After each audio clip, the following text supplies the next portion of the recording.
If somebody asks you to co-sign a car loan with them, how fast should you run away from this person? And the answer is as fast as your legs will carry you. Do not, and I repeat, do not co-sign for anybody to help them purchase a car. Don't do it.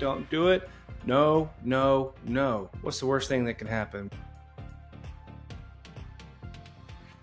Well, let me tell you what could happen. If that person stops paying for the car's going to get repossessed. Car's going to get sold at auction. How much do cars sell for at public auctions? Answer, not a whole lot. And there's a big fat balance owed called a deficiency. And guess who they're going to go after to pay for it? You, Mr. or Mrs. Cosigner. Don't do it.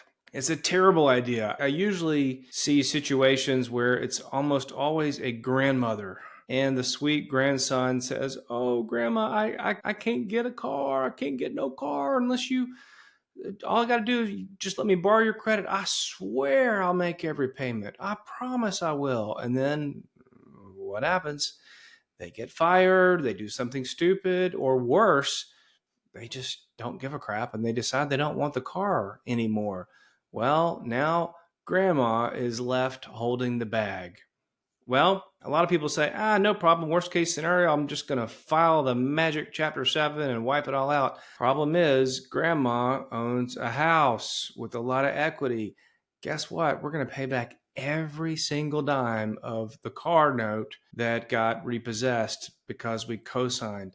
Same thing can happen if you make good income. They're going to try to garnish your wages. They'll try to clean out your checking account and on and on and on. If you want to give everything away that you own to help somebody out, okay, no problem. I have no problem with that because you know what you're giving. But don't co-sign ever, because you don't really know exactly how much you're going to owe. You don't know what that deficiency balance is going to be. You don't know how much interest is going to pile up. You don't know what the late fees are going to be. Don't risk what you may or may not have. Don't put yourself into a horrible situation. No co-signing ever, and I mean absolutely ever. If you need to blame somebody, just tell them that your lawyer banned you from co-signing for life. Make something up, but whatever you do, don't sign the dotted line co-signing no matter what. Thank you. Thanks for joining us this week on the Bankruptcy Podcast. Make sure to visit our website, kellybankruptcy.com, where you can subscribe to the show in iTunes, Spotify, or via RSS so you'll never miss a show. While you're at it, if you found value in this show, we'd appreciate a rating on iTunes. Or if you'd simply tell a friend about the show, that would help us out too. If you liked this show, you might want to check out our guide to bankruptcy in Georgia, helping people get out of debt.